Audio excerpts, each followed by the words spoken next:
Meu querido irmão, a paz do Senhor Jesus, que alegria poder estar falando com você na nossa sexta aula da Escola Bíblica Dominical, neste módulo onde nós estamos tratando do tema Voltando ao Essencial, o Evangelho. Nós já temos mais do que motivos para afirmar que o Evangelho ele é essencial em nossas vidas. E nesse módulo nós estamos tratando dos fundamentos do Evangelho, daquilo que mostra para nós o que é o verdadeiro Evangelho, do qual nós tanto dependemos. E nessa aula, hoje, nós vamos tratar de um assunto que é consequência dos assuntos anteriores. Como nós vimos que Deus é perfeito, como nós vimos que a sua criação é perfeita, como nós vimos que somos o transbordar da alegria e da glória e da suficiência de Deus, e, consequentemente, como nós vimos que escolhemos por nós mesmos, na aula sobre queda, vivermos longe de Deus e independentes dele, nós que somos criados para ser completamente dependentes de Deus, nós, consequentemente, buscamos falsas soluções para esse problema. Buscamos falsas soluções para esse fato que nos tira do centro do propósito para o qual nós fomos criados. E por viver agora sem propósito, sem rumo, sem destino, sem esperança, nós propomos, então, falsas soluções para os nossos problemas. E é muito importante nós enfatizarmos isso, né? Antes de nós chegarmos na mensagem central do Evangelho, antes de nós falarmos de Jesus, é importante que nós tenhamos uma ênfase pesada, queridos, no pecado. Uma ênfase pesada no que é o pecado, no que significa o pecado e na afronta real que o pecado é para Deus e sua santidade. Por isso que essa frase é a frase que nós começamos aqui a nossa explanação de Thomas Watson, que diz: até que o pecado seja amargo, Cristo não será doce. E essa é a nossa intenção com essas aulas. Quando nós falamos da ira de Deus, quando nós falamos das falsas soluções, quando nós falamos da queda, provar para o homem quão amargo o pecado é. Pois entendendo a amargura, a tristeza que nós experimentamos quando estamos numa situação de pecadores perante Deus, nós iremos entender a partir daí quão doce é Jesus Cristo, que é a solução para todos os nossos problemas.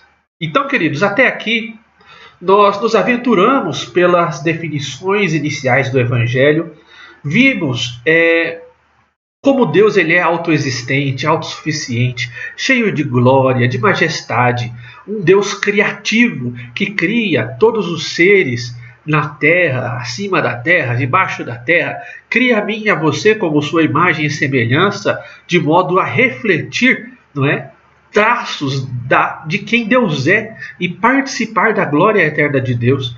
Vimos também que, apesar de tudo isso, o homem, o ser humano, rebela-se contra Deus em uma rebelião catastrófica, que, como vimos anteriormente, traz consequências e tira completamente do propósito nós mesmos, nós em nossa relação com Deus, nós em nossa relação com o nosso próximo, nós em relação com a natureza, trazendo então, queridos, para o universo um reinado de morte, uma morte lenta e gradual, que degrada toda a beleza, toda a vida, toda a bondade daquilo que se encontra agora longe de Deus, tá?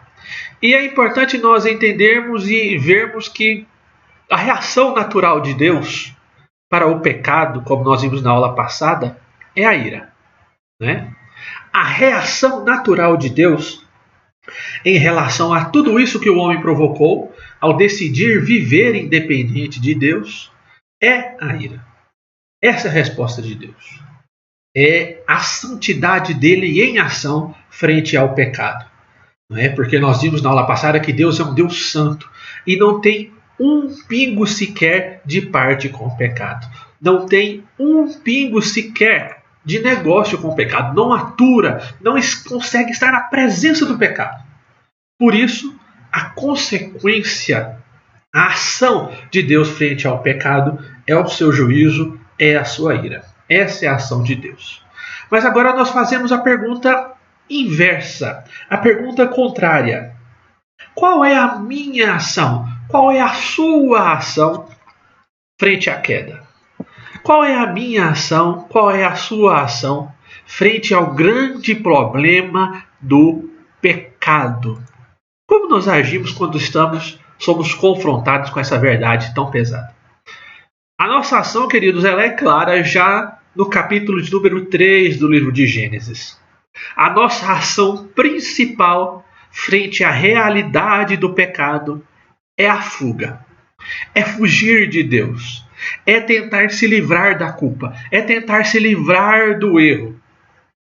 Nós vemos que já no capítulo número 3 de Gênesis, o homem em 3 oportunidades foge do pecado e da culpa que ela trouxe sobre o seu coração.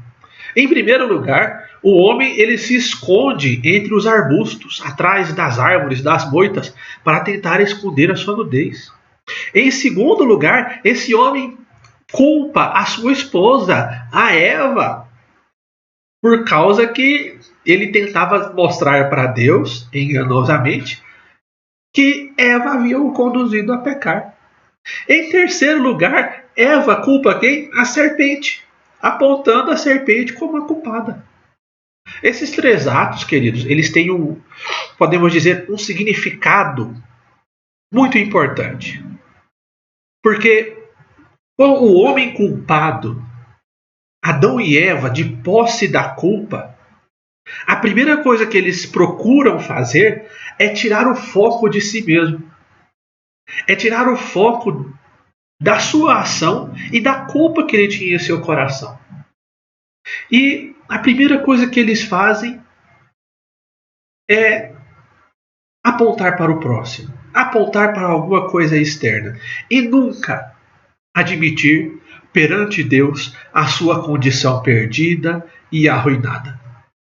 E essa, irmãos, é a ação que define o caminho do homem longe de Deus desde Adão e Eva. Fugir de Deus, fugir da condenação, fugir dessa condição que o próprio homem encontra com suas mãos. Por isso, da mesma forma, eu e você, filhos de Adão e Eva, quando estamos acuados, quando estamos, acusados do pecado, nós não confessamos. Mas antes nós resistimos, buscando desculpa. Antes nós resistimos e não concordamos com a nossa situação de completa depravação do homem natural, longe de Deus. Tá?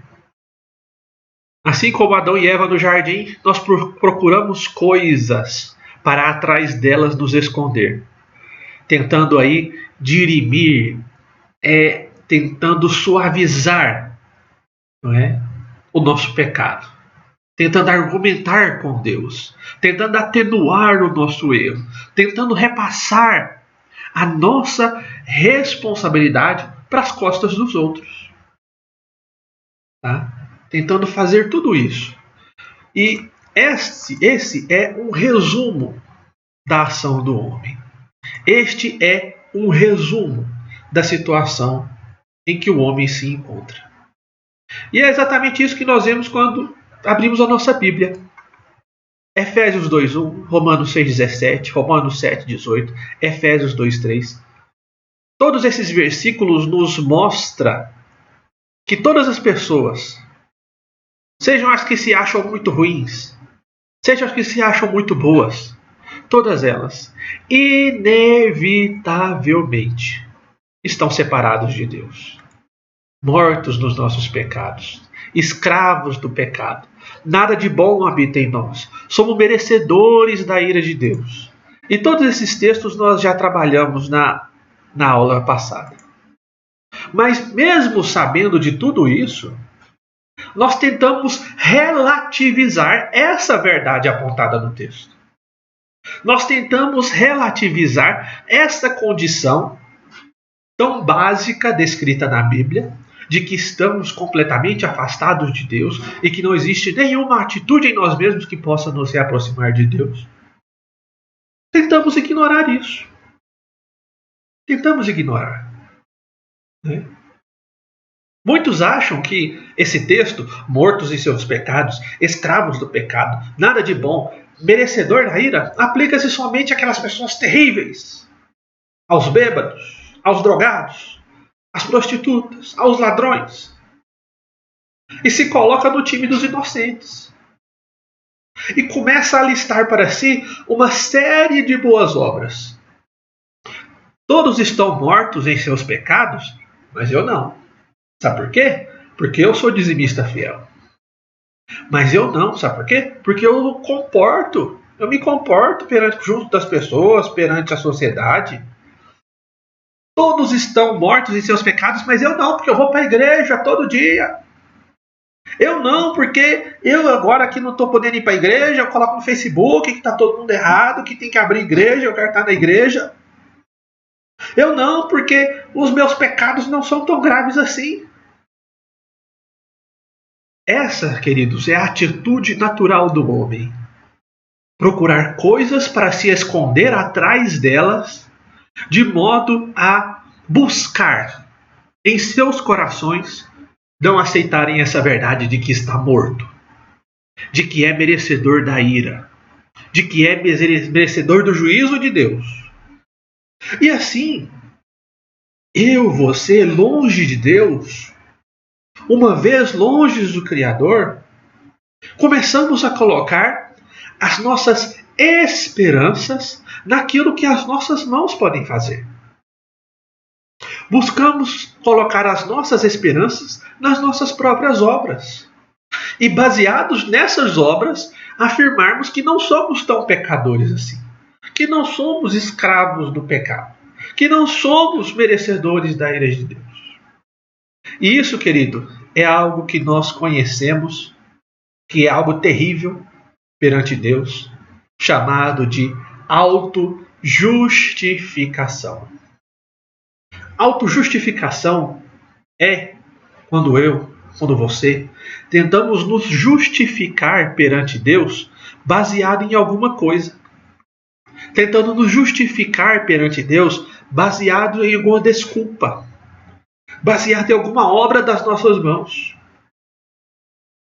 E irmãos, a autojustificação, o senso da justiça própria perante Deus, é um dos piores pecados que nós podemos praticar.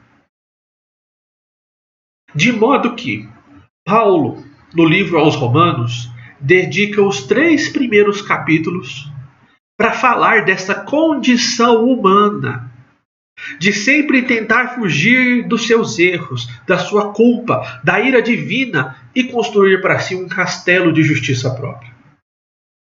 Um castelo de autojustificação. E Paulo ele passa a acusar todos esses autojustificadores. Todos esse povo que tem esse senso de justiça própria. Mostrando que tudo isso não é nada mais nada menos do que uma solução falsa para o problema do pecado. Uma solução falsa para a queda. Uma solução falsa para a distância que você tem de Deus. Porque tudo isso não passa de uma tentativa mais do que ridícula de se esconder de um Deus onisciente atrás de um galho de árvore, atrás de uma folha, atrás de qualquer coisa que seja. E assim, Paulo ele praticamente trata com 3 tipos de comportamentos que eu e você, em algum momento da vida, escolhemos ter esses comportamentos para nós. Escolhemos fazer parte desse grupo de pessoas que assim trabalham, que assim fazem, que assim atuam. E esses 3 grupos são muito bem definidos, estão descritos em Romanos 1 ao 3, e esses 3 grupos usam dessas falsas soluções para tentar se justificar diante de Deus. E quem são esses 3 grupos? Primeiro, os hedonistas. Segundo, os moralistas. E terceiro, os religiosos. Os praticadores do hedonismo, moralismo e da religiosidade.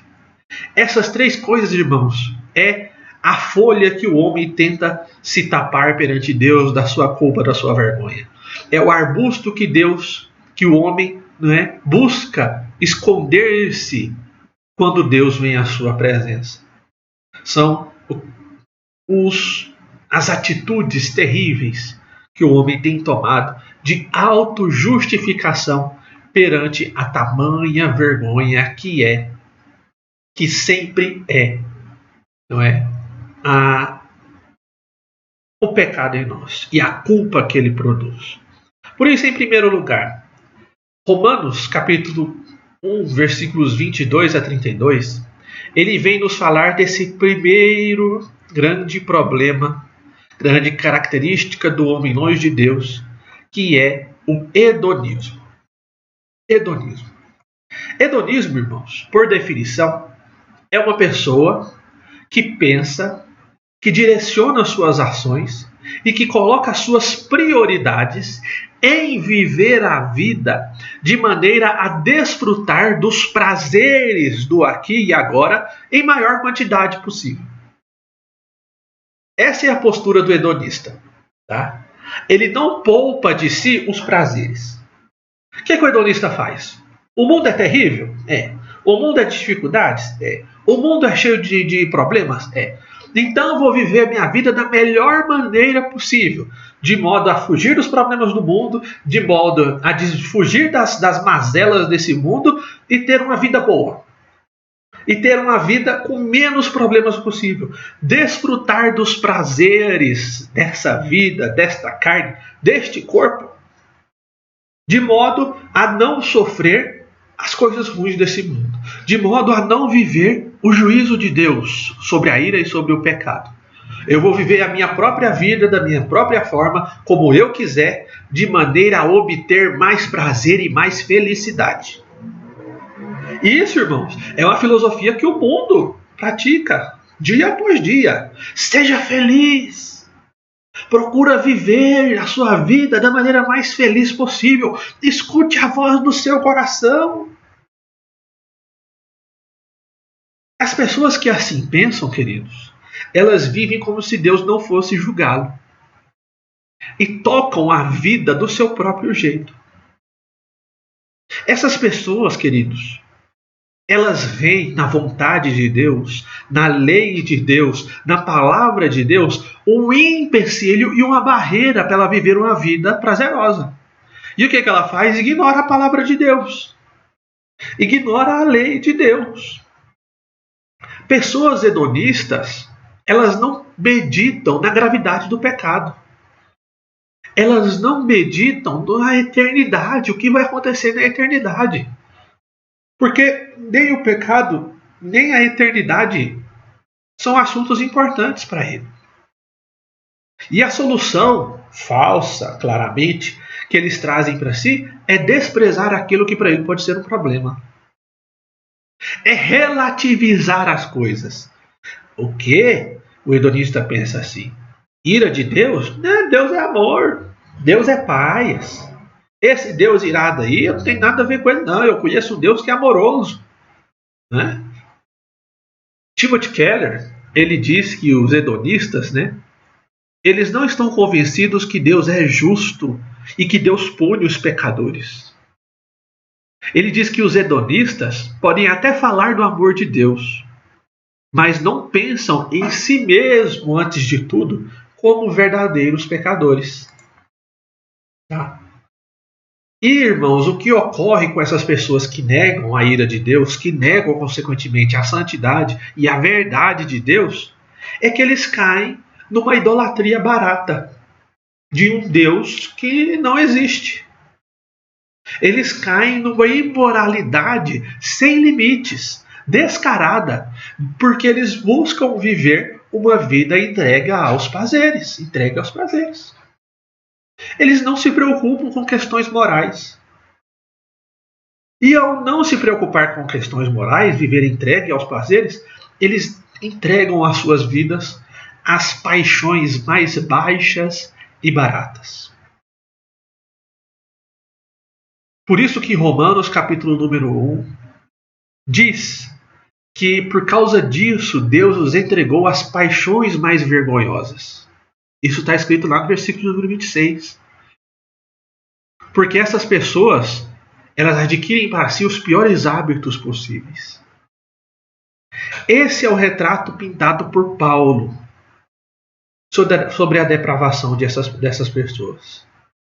E o problema do hedonista, queridos, não é que ele nunca ouviu falar de Deus. Não, ele ouviu falar de Deus, ele sabe a ira de Deus. Ele conhece, mas ele a ignora, ele a despreza. Por isso que está escrito aqui nos Romanos capítulo 1, versículo 18 a 21. Porque a ira de Deus é revelada do céu contra toda impiedade e justiça dos homens que suprimem a verdade pela injustiça. A ira de Deus está revelada. Está aí. Doenças, catástrofes, a próprio fato de Deus ter abandonado o homem, que atrai para o homem toda sorte de imundícia e de consequência da queda. E aqui está uma verdade para o hedonista, pois, em vermelho, o que Deus se pôde conhecer é manifesto a ele, porque Deus lhe manifestou. Ou seja, eles sabem da existência de Deus. Eles sabem da justiça de Deus. A questão, queridos, é que eles fazem uma escolha consciente, voluntária, né, de que Deus não existe. Como está escrito aqui no versículo, eles têm visto a Deus claramente, compreendendo a Deus através das coisas criadas. Eles não podem dizer que eles não conhecem a Deus. Né? E por isso, eis a consequência.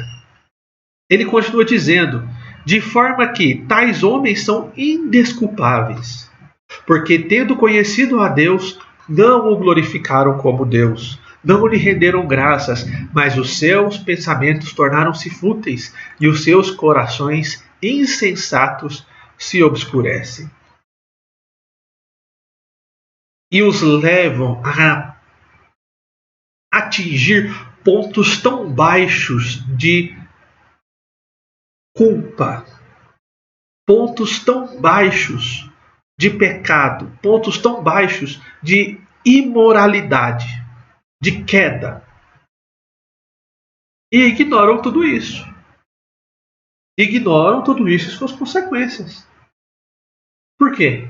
Porque essa é a característica do hedonista. Viver a vida de maneira despreocupada. Não é? Mesmo sendo culpados, a própria palavra lhes diz que eles se tornam indesculpáveis. Não é? Indesculpáveis. E tudo isso, queridos, atrai para o hedonista algo terrível. Algo não, muitas coisas terríveis. Porque no próprio capítulo número 1 de Romanos, nos traz toda a sorte de coisas que acontecem sobre a vida daquele que é hedonista. Isso nos versículos 22 a 32, nós vamos encontrar todas essas características que acontecem na vida do homem, né, que busca viver para o seu próprio prazer. Se tornam insolentes, desleais, presunçosos, maldosos, inimigos de Deus, injustos, insensatos, cheios de injustiça, arrogantes, desobedecem os seus pais, inventam maneiras de praticar o mal, engano, bisbilhoteiros, malícia, inveja, implacáveis, depravação, homicidas e gananciosos. São todas características que Paulo, no capítulo número 1, lista acerca do homem que busca viver para os seus próprios prazeres, do homem que busca fugir da culpa. Culpa essa perante Deus, perante o conhecimento de Deus que é ignorado e perante a consequência do pecado que eles tentam deixar para trás e viver a vida do melhor jeito possível. Né? Eles dizem, escute a voz do seu coração, mas enganam-se. Porque lá em Jeremias está escrito, enganoso é o coração, mais do que todas as coisas, é irrepreensível. Quem os conhecerá? E o versículo continua, eu, o Senhor seu Deus, sou quem conheço o coração e destrincho a sua mente, para poder fazer a justiça de Deus, correta na vida de cada um. Por isso, queridos, essa é uma das falsas soluções do homem longe de Deus, chamada de hedonismo, uma vida de prazeres. Em segundo lugar, a falsa solução da imoralidade. Quando nós chegamos no capítulo número 2 de Romanos, você pode dizer assim: tá bom, irmão João, eu não sou hedonista. Eu conheço o pecado, eu conheço Deus, e acho que Deus está muito certo. O pecado tem que ser mesmo que ser acusado. O pecado tem que ser mesmo falado dia e noite para o pecador. Você pode falar para Paulo: Paulo, você está certinho. É isso mesmo. Já é hora de alguém falar contra o pecado. Chega de o povo ficar aí atrás dessa máscara do adultério, da desonestidade. Tem que descer o porrete nesses pervertidos. Tem que matar esses malditos. Né? Pecou contra Deus? Não tem mais jeito. Né? Tem que acabar com isso logo mesmo. Tem que ser acusado do pecado dessas pessoas. Né? Muitas pessoas pensam assim, agem assim. Pessoas que se dizem pessoas de bem. Né? Pessoas que dizem conhecer o bem e o mal. E, consequentemente, reprovam o mal e aprovam o bem. Mas mesmo assim, queridos, Paulo, ele vem nos dizer que essa falsa compreensão nossa acerca de Deus e da gravidade do pecado também nos leva a agir assim de modo moralista. Olha o que está escrito nos versículos 1 a 3 de Romanos, capítulo 2. Portanto, você que julga os outros é indesculpável, pois está condenando a si mesmo naquilo que julga. Visto que você que julga, pratica essas mesmas coisas. Sabendo que o juízo de Deus contra os que praticam tais coisas é conforme a verdade. Assim, quando você, o simples homem, os julga, mas pratica as mesmas coisas, pensa que escapará do juízo de Deus. Sabe o que Paulo está dizendo aqui para essas pessoas? Meu querido, o que você está dizendo? Em que nível você está para apontar o dedo para o seu irmão? Esqueça. Você é igual a todos os pecadores que você critica. Cada vez que você julga alguém, você está condenando a você mesmo. Porque as mesmas coisas que eles fazem, você faz no oculto. Você é tão errado como quem você critica. Você não consegue enganar a Deus escondendo os seus pecados através da acusação dos pecados dos outros. O máximo que você faz é distrair a atenção dos outros quanto ao seu pecado. Mas frente a Deus você não consegue tampar um pecado sequer. Frente a Deus você não consegue sequer esconder uma das suas ações más. E aqui, queridos, Paulo ele vira a mesa.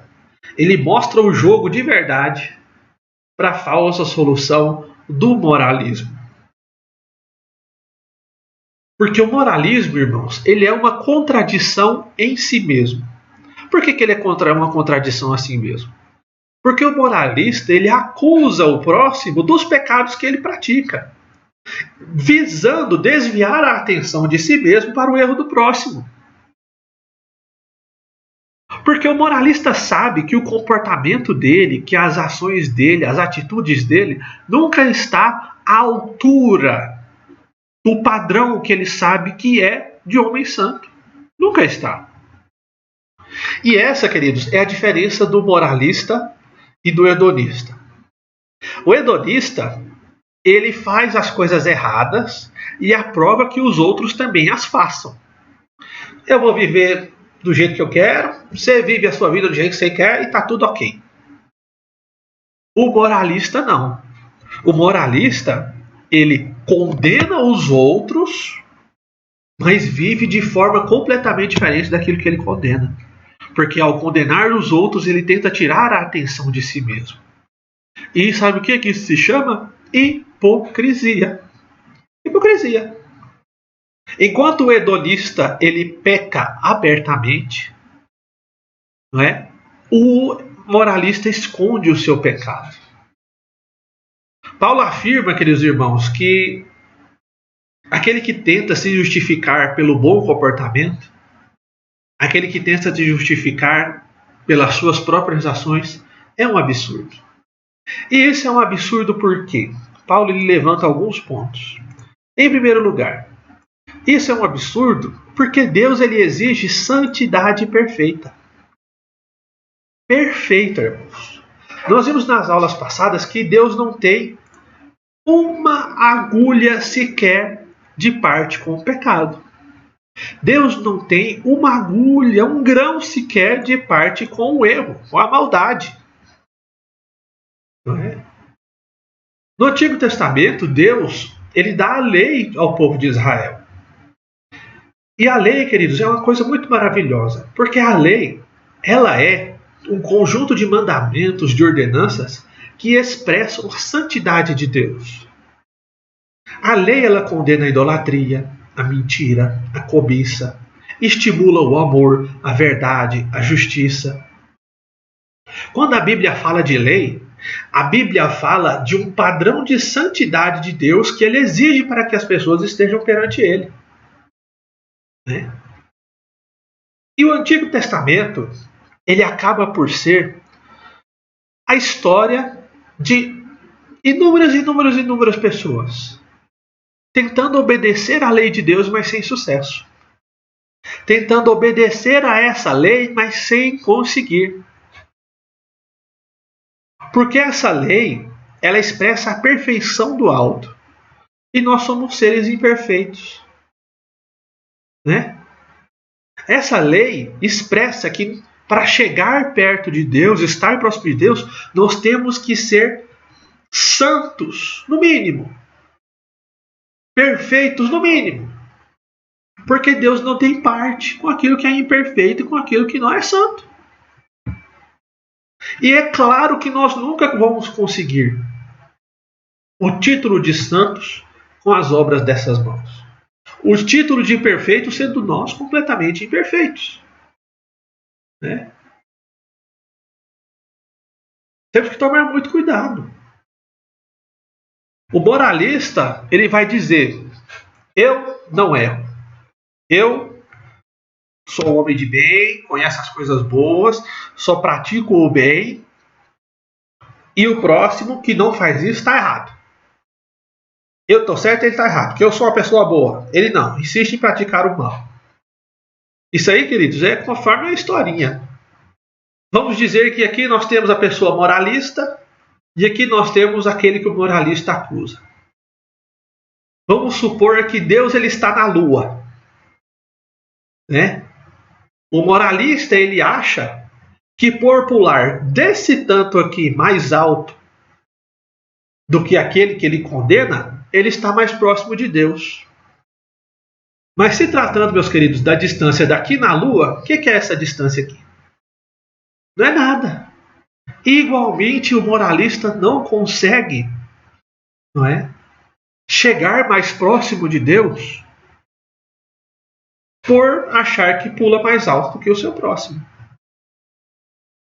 Por isso, irmãos, nós temos que entender que nenhum de nós consegue atingir esse critério de Deus para estar na presença dele. Tá? O que é, querido? O valor das suas boas ações perto da suprema santidade de Deus. Isso não é nada. Não é nada. Por isso, o moralismo ele é imperfeito e a santidade de Deus é perfeita. Em segundo lugar, a moralidade, irmãos, nós sabemos disso e a Bíblia deixa muito claro que ela é uma questão puramente externa. Deus ele exige de mim, de você, uma perfeição absoluta. Uma perfeição de cada parte de nós, de cada partícula das nossas vidas. Que cada átomo que vive em nós expresse a glória e a bondade de Deus. Cada sentimento da nossa alma expresse a santidade conforme Deus é santo. que não haja nenhum tipo de mau pensamento em nós. E isso nós sabemos que é impossível.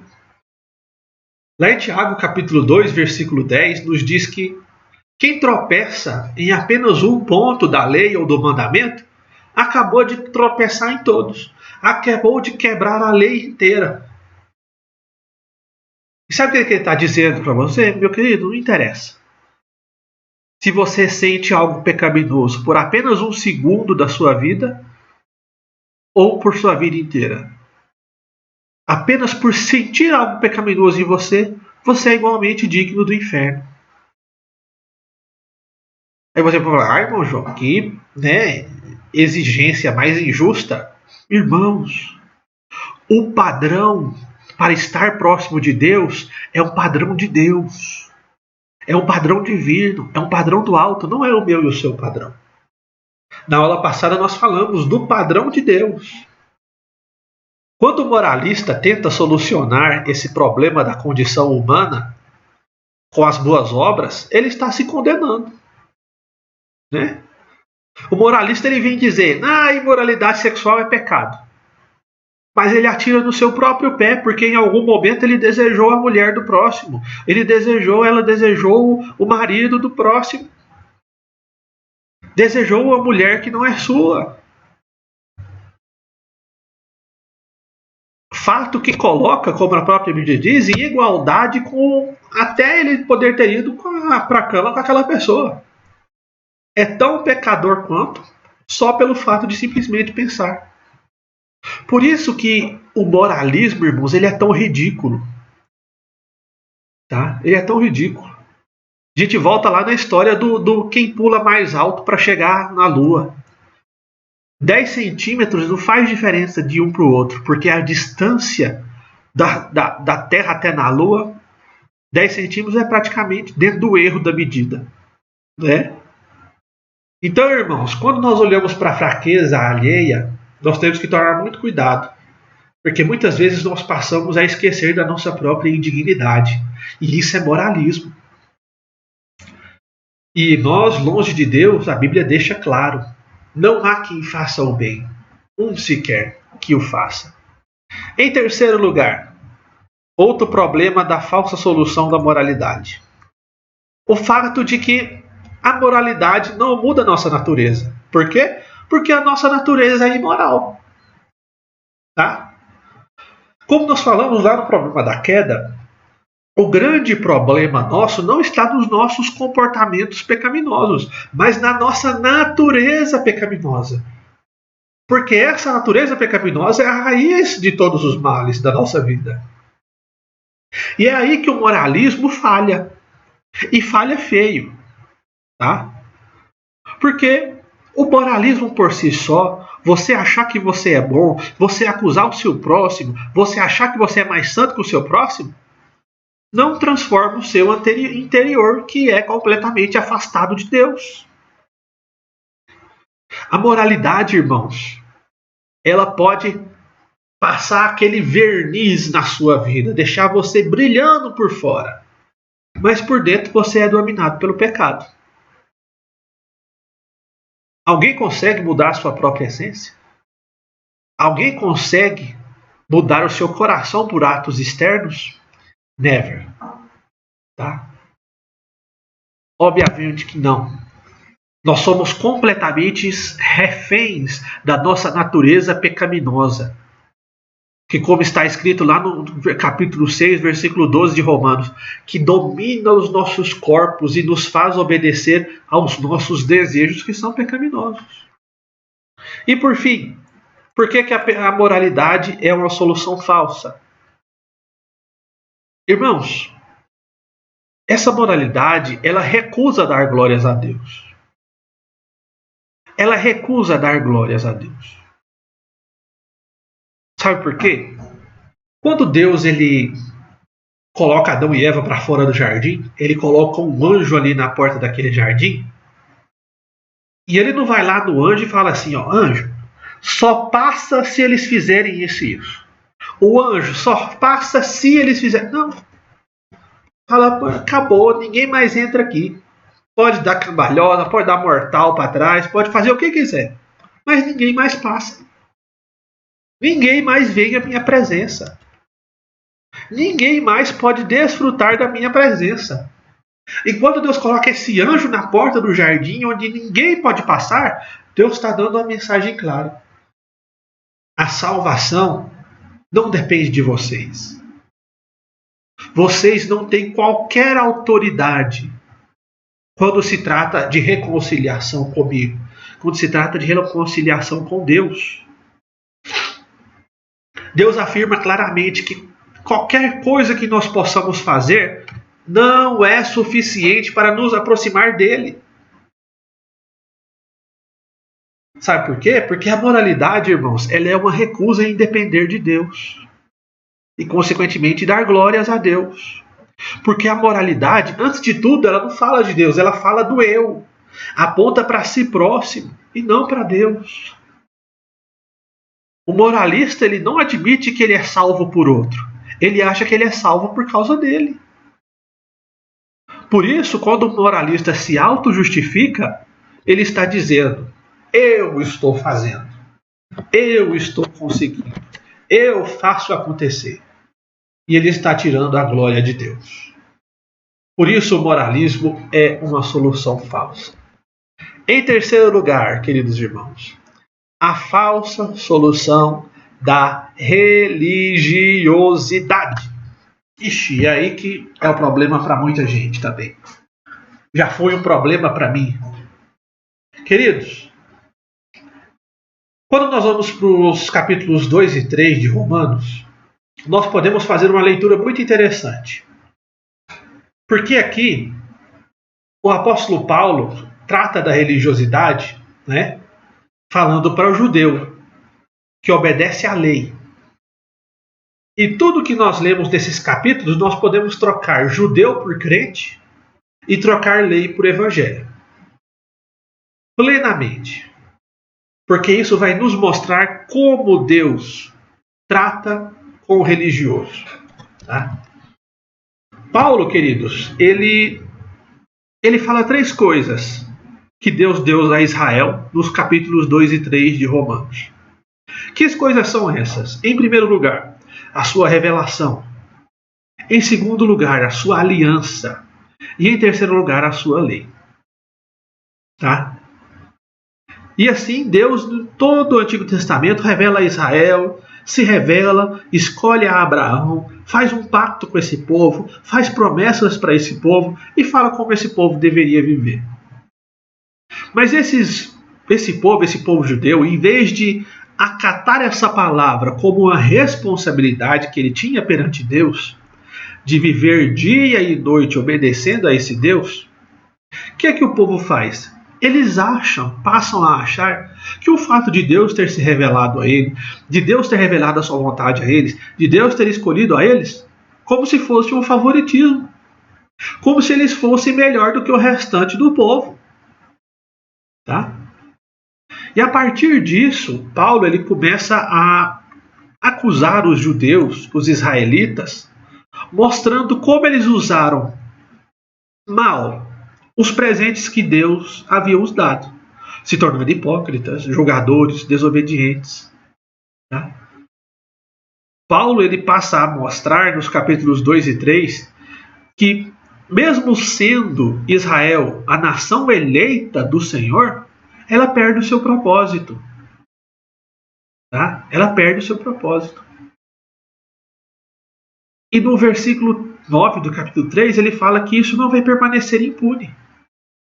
Isso não vai ficar assim por si mesmo. Porque eles não são melhores do que os outros, apenas haviam recebido um presente de Deus. E queridos, não existe parcialidade ou favoritismo de Deus frente à sua justiça e frente à sua verdade. Deus não salva ninguém por elitismo. Deus não salva ninguém por ser diferente do outro. Deus ele não salva ninguém por ser judeu, por ser brasileiro, por ser isso ou aquilo. Por isso, o apóstolo Paulo ele vem ali traçando uma série de motivos, tá? Pelos quais os religiosos também eram completamente culpados perante Deus. que as palavras dos religiosos apenas resultavam em orgulho e presunção. Assim, Paulo, em primeiro lugar, ele mostra que os religiosos realmente e verdadeiramente falharam em obedecer à lei, né? Porque ele diz, lá no capítulo número 2, versículo 18, que eles conheceram a vontade de Deus, porque Deus se revelou ao povo judeu através da palavra, através dos profetas, através de Moisés. Paulo diz que o povo judeu foi instruído na palavra. Paulo diz que o povo judeu aprovava aquilo que era superior, porque eles conheciam essa verdade. Paulo diz que o povo judeu era convencido da verdade a ponto de poder ensinar ao próximo e ao mundo.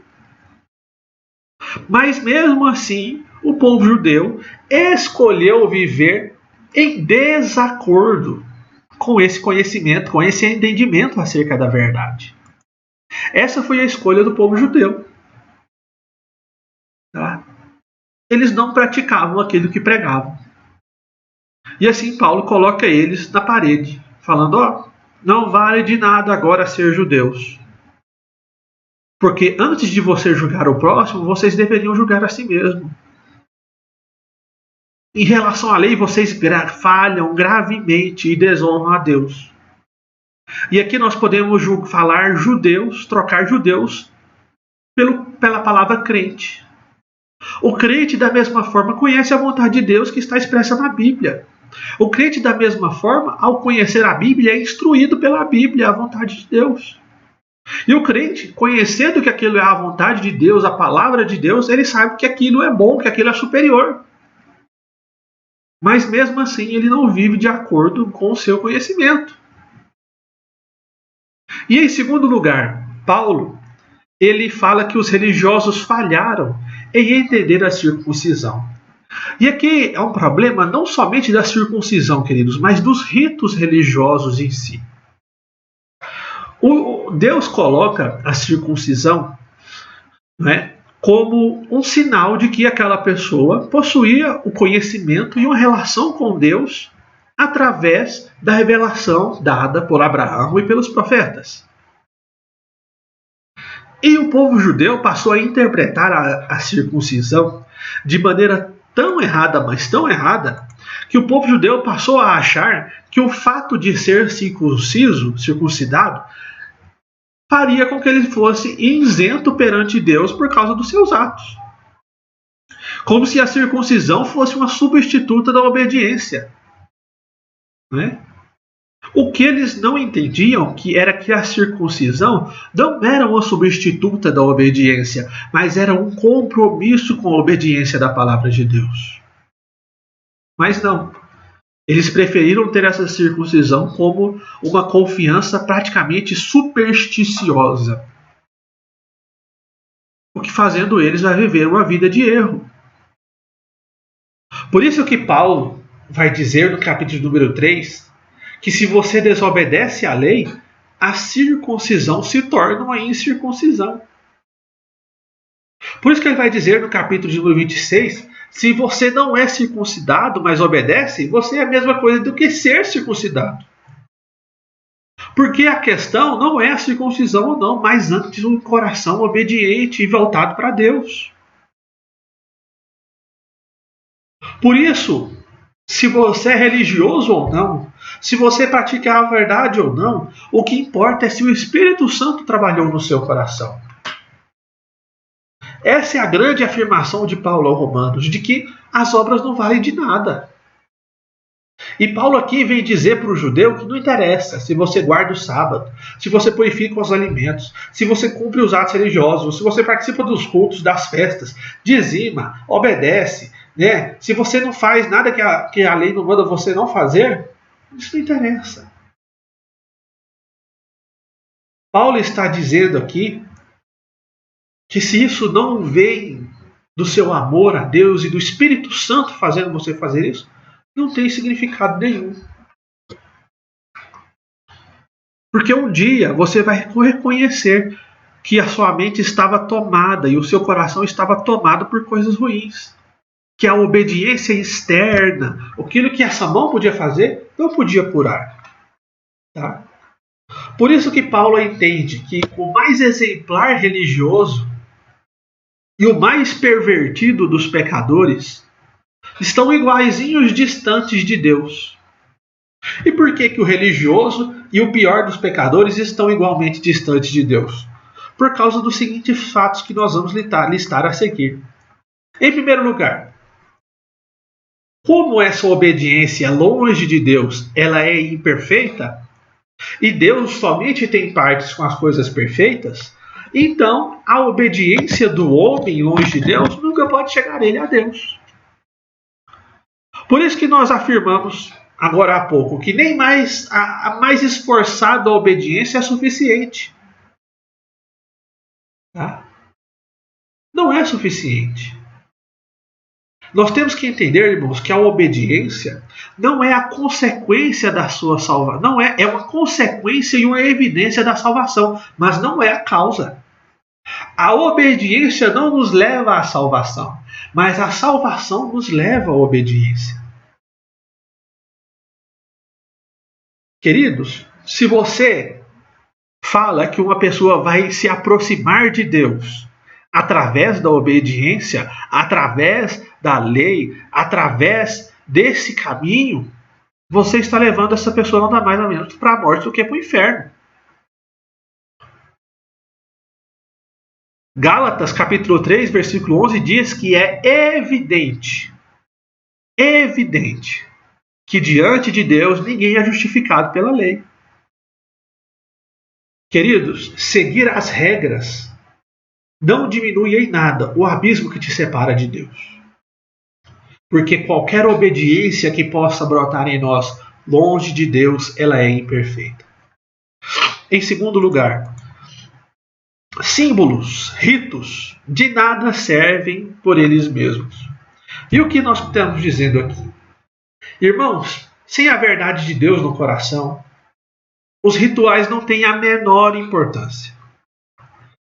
Sem a verdade de Deus no seu coração e o Espírito Santo no seu coração, o seu batismo não serve de nada. É como a aliança no casamento.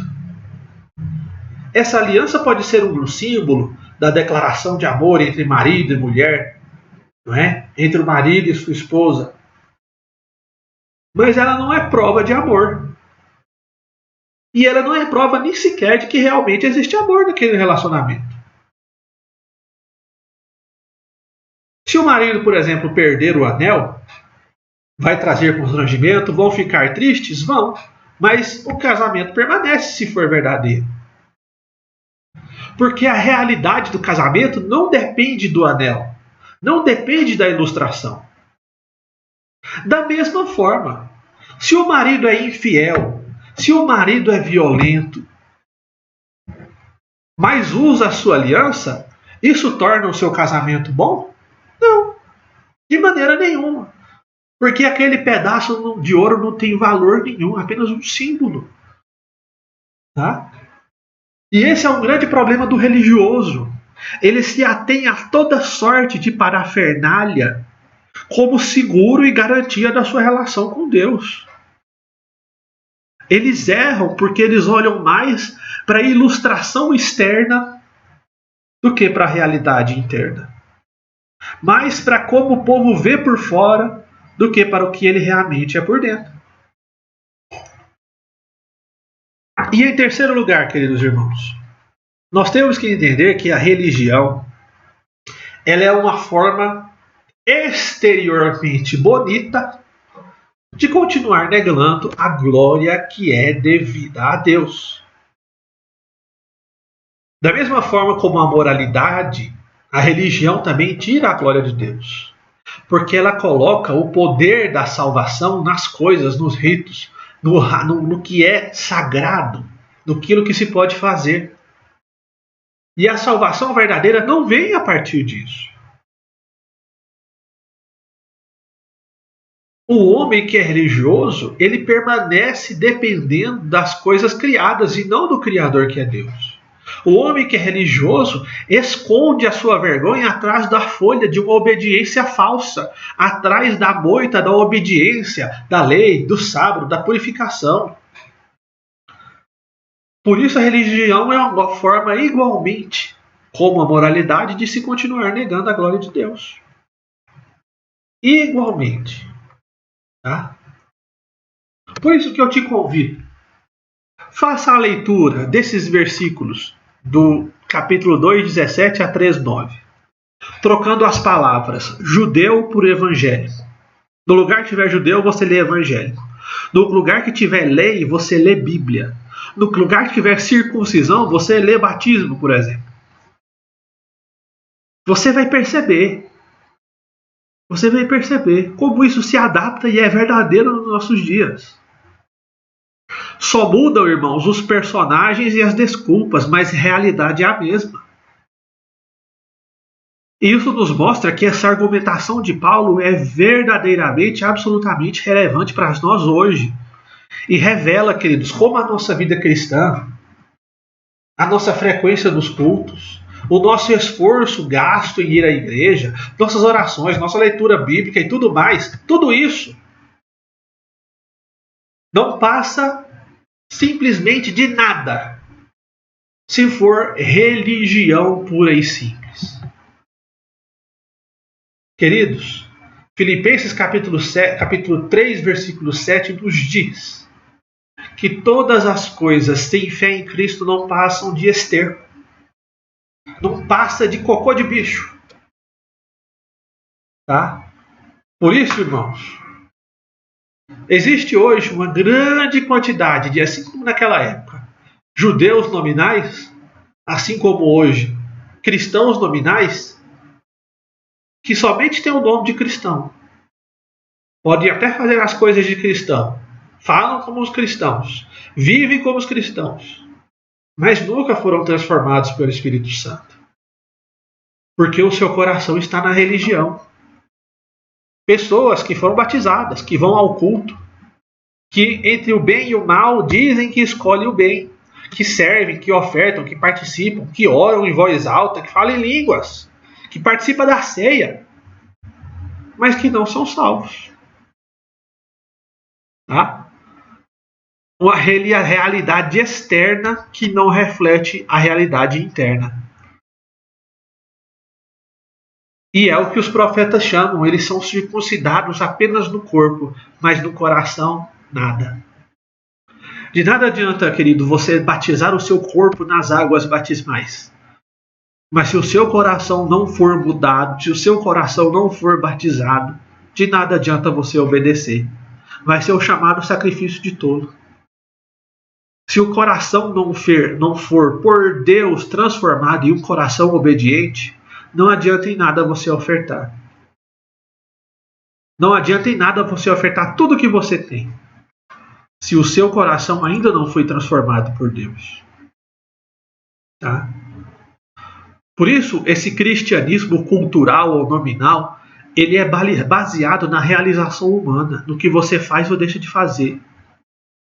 E não no trabalhar do Espírito Santo em sua vida. Mas, queridos, o que conta realmente para Deus é a obra profunda, íntima, secreta, que Deus, através do Espírito Santo, opera na minha e na sua vida. Feita completamente por Ele, e não por causa da nossa obediência ou por causa da nossa religião. Aí você pode dizer, irmão, sei tudo, a gente já sabe. Mas tudo isso, queridos irmãos, inevitavelmente, para reforçar de fato aquilo que nós já sabíamos. Que o homem está completamente separado de Deus e suas obras são inúteis. E esse quadro aqui, ele resume de forma geral como que o moralista, o hedonista e o religioso, age nas diferentes situações. Qual que é a estratégia do hedonista? Ser liberal consigo mesmo. Do moralista, comparar a mim mesmo, o outro. Eu sou bom, meu próximo é ruim. E o religioso, salvar a si mesmo através da religião. Qual que é a meta do hedonista? Satisfazer as suas paixões. Do moralista, julgar aos outros. E do religioso, avaliar os meus méritos. Qual que é a descrição do hedonista? Ele é amante do prazer. Do moralista, é o dedo duro que aponta o próximo.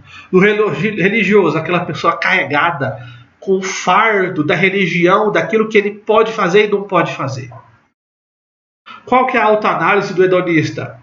Posso ser mal, mas e daí? Eu quero viver uma vida de prazeres.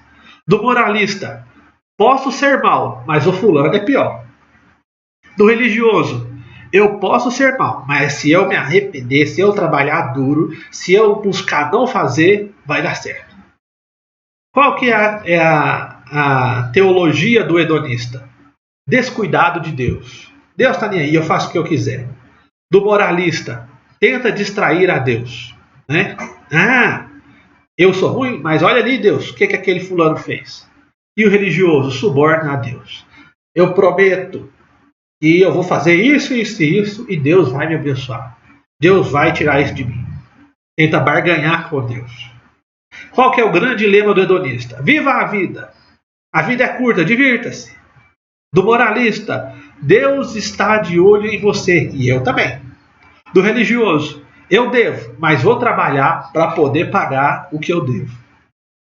O que o hedonista fica olhando? Fica olhando o menu de opções dos prazeres. O moralista, ele olha a vida do vizinho para tirar o foco de si mesmo. O religioso, ele olha a lista de exigências que ele tem que cumprir para poder estar em paz com sua consciência e com Deus. Qual que é a ética de trabalho do hedonista? O que eu faço é da minha conta e não interessa para ninguém. Do moralista, o que você faz é da minha conta. E do religioso, o que Deus requer, eu faço. Qual que é a expressão favorita do hedonista? Viva a vida. Do moralista, endireite-se. E do religioso, vou ao trabalho para tentar me endireitar. Qual que é a condição do hedonista? Enfadado. Porque ele vai se afundar nos prazeres desse mundo e não vai encontrar paz para sua alma. Do moralista, amargo. Só vê defeitos, negatividades no próximo. E do religioso, cansado, exausto. Porque não existe a força que ele pode fazer que vai tirar dele a culpa. O que Deus diz sobre o hedonista? Você não tem desculpas para as coisas que você faz. Para o moralista, você não tem autoridade para julgar. E para o religioso, você não tem a solução para o seu problema. E os versículos-chave para cada um deles? O hedonista. Deus os entregou às concupiscências do seu coração. Daí aquele tanto de consequência que a gente vê. O moralista é indesculpável quando Deus julga, porque se condena naquilo que julga o outro. Se engana. O religioso. Ninguém será declarado justo o bastante na obediência da lei. Medite nesse quadro, irmão. Ele traz a verdade sobre essas 3 carapaças que o homem tenta usar como fuga de Deus. E nós sabemos, queridos, que todos estão separados e as suas obras são inúteis. E o que nós vamos concluir frente a tudo isso?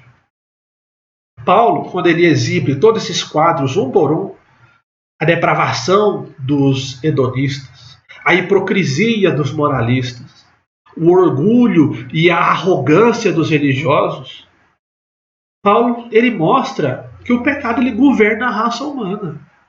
Que o homem está acorrentado ao pecado, à culpa, e não é nada mais nada menos do que digno do julgamento divino. Paulo ele vem nos mostrar, queridos irmãos, nesses 3 primeiros capítulos de Romanos, que nem o melhor dos homens, nem o mais instruído, nem o doutor entre os homens, nem o mais bom, nem o mais idealista, o mais pensador, nenhum deles quer que seja, alcança o padrão de perfeição de Deus em si mesmo. Qual é a conclusão? Não há nenhum justo sequer. Nenhum justo sequer. Nós temos que entender, irmãos, que o homem pode apresentar as suas justificativas. Ele pode ter seus argumentos próprios. Mas isso perante Deus não é nada. Nada. Examine, meu querido, a si mesmo. Se você pode alcançar a perfeição conhecendo a lei de Deus. Pare de fugir, queridos. Tudo isso é uma tentativa de fuga da realidade. Tá? Não existe, queridos, o que esperar quando você vive dessa maneira, a não ser a condenação, a não ser a execução do juiz de ira sobre a sua vida. O que Paulo está nos mostrando aqui é que não importa a sua religião, não importa se você acha que você é bom, se você comete pecados graves, não importa. Ninguém está livre do juízo de Deus em si mesmo. Tá? O versículo 20 nos diz que ninguém será declarado justo diante de Deus baseando-se na obediência da lei. Porque é mediante a lei que nos tornamos conscientes do pecado. Essa é a conclusão do versículo 20. E Martinho Lutero ele nos diz uma coisa muito interessante. O objetivo da lei não é fazer com que os homens sejam melhores, mas piores. Quer dizer, ela lhes mostra o seu pecado, para que a partir desse conhecimento eles possam ser humilhados, aterrorizados, esmagados e quebrantados, e dessa forma sejam levados a sair em busca da graça e chegar a Cristo. A conclusão que Lutero traz, baseada em Romanos, é que você pode tentar obedecer, mas isso só vai servir para te mostrar, ao final de tudo, quão ruim você é e como você não dá conta. Aí você pode dizer, irmão João, essa avaliação do irmão é muito dura. Essa palavra do irmão é muito dura. Então, querido, eu te convido para um desafio. Busque viver um dia sem pecar. Busca viver um dia sem fazer nenhuma atitude ruim, não ter nenhum pensamento ruim. Busca viver um dia perfeito. Você consegue? Você consegue viver sem pecar um dia sequer? Não? E uma hora? Você consegue viver uma hora sem pecar? Você pode prometer para você mesmo que nos próximos 60 minutos você não vai ter nenhum pensamento, nenhuma atitude que não seja santa? Eu não dou conta. Longe de Deus eu não dou conta. E eis o problema. Somos pecadores. E o salário do pecado ele é a morte. E a solução para os nossos problemas não está nos prazeres, não está na religião, não está na moralidade.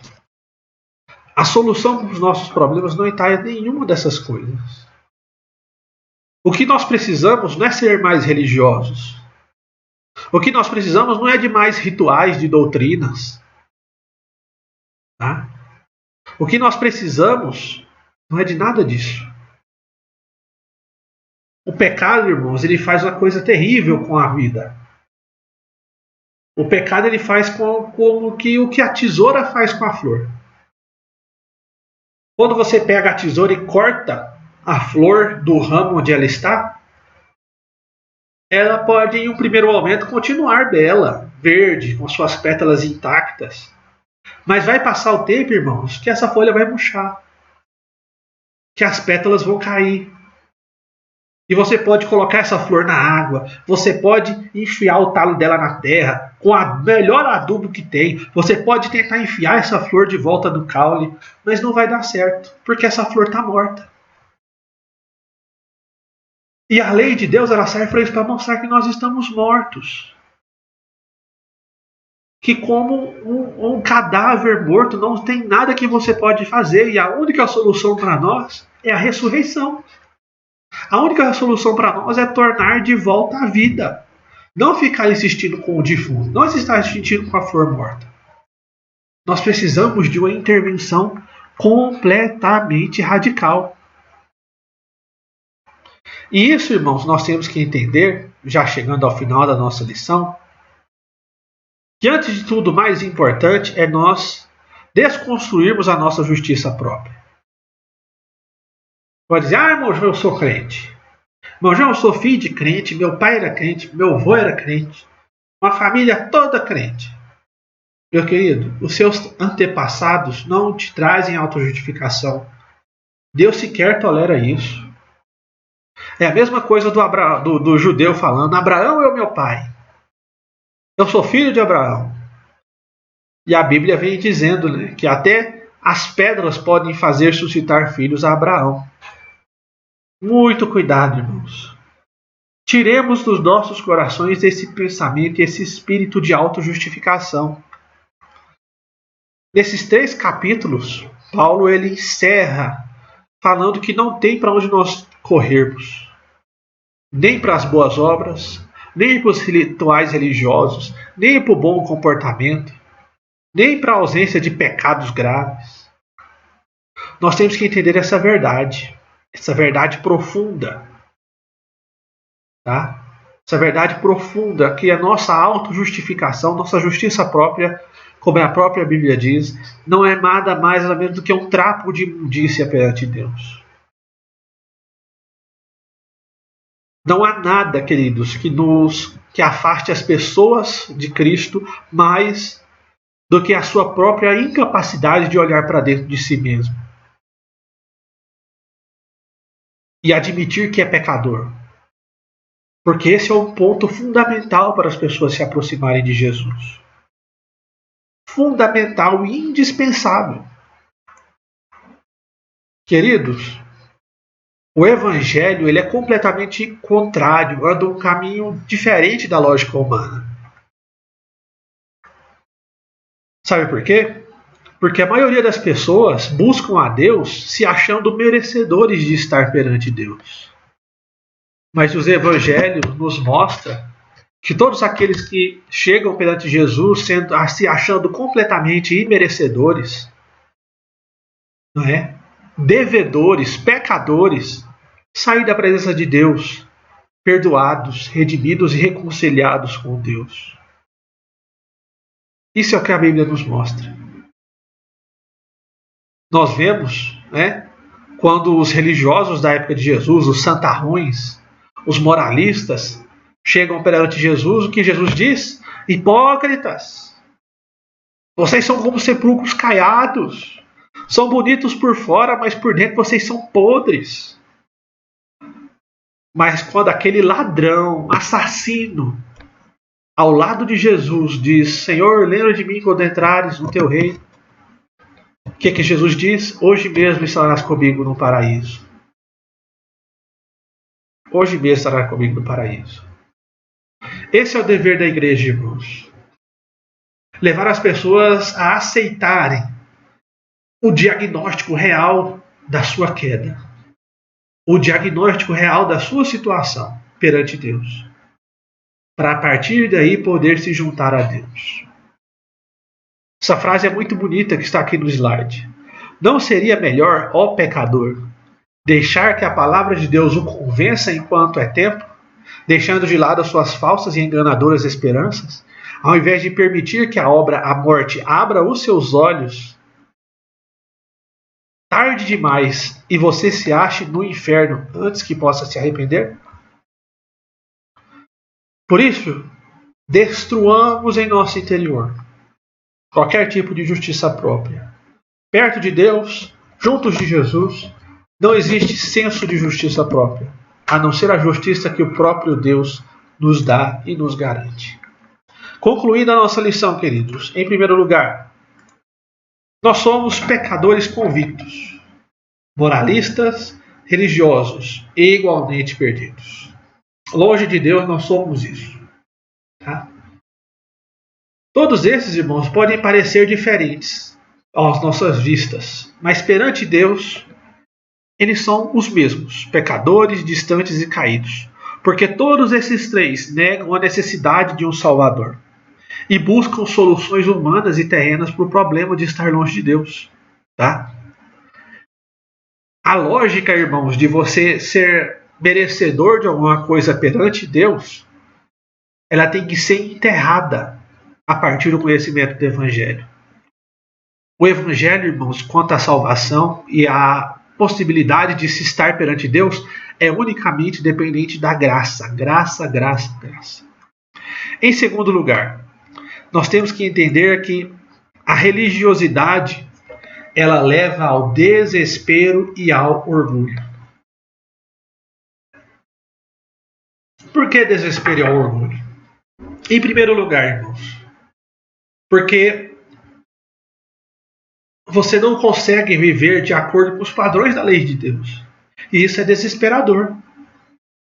E em segundo lugar, porque os rituais, as metas estipuladas, se você acha vivendo que você pode cumprir elas, te levam ao orgulho. Tá?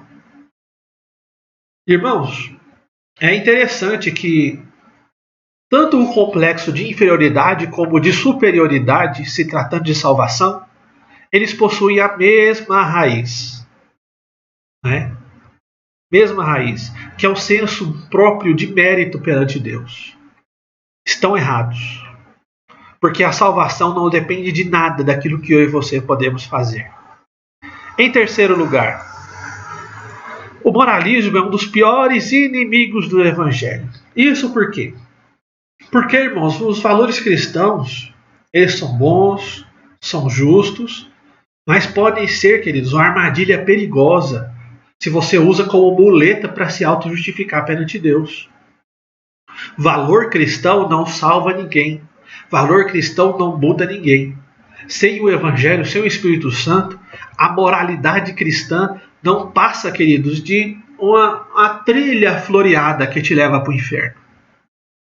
Você, pai, você pode criar seus filhos nos valores cristãos, ensinando a ele todos os valores cristãos. E ele pode abandonar esse valor. Sabe por quê? Porque você não ensinou para ele o Evangelho, mas a moralidade cristã.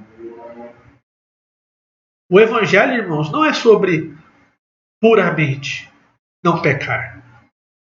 Não é sobre isso.